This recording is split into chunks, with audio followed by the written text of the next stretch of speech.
মা আমাকে এক গালে চড় মেরেছিল, আমি আর এক গাল পেতে দিয়েছিলাম একটু মায়ের ভালোবাসা পাবো বলে।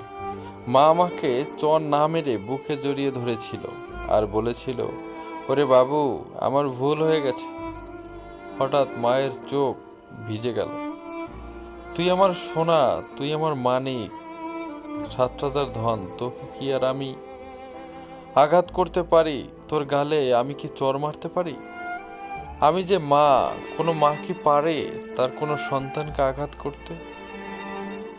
আমার ভিতরে মায়া, মমতা, স্নেহ সবকিছু আছে।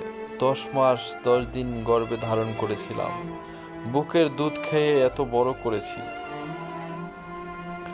আজ সেই সন্তানকে আমি আঘাত করব? পারবো না। এত বড় পাপ কাজ আমি করতে পারবো না।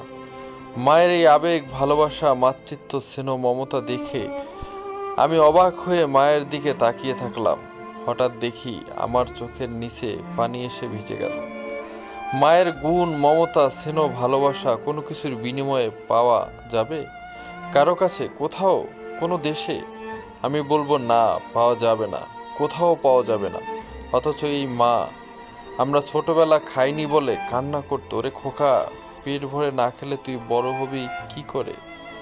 এখনো কান্না করছে মা এক মুঠো খাবার খাবে বলে, একটু সন্তানের কাছে থাকবে বলে।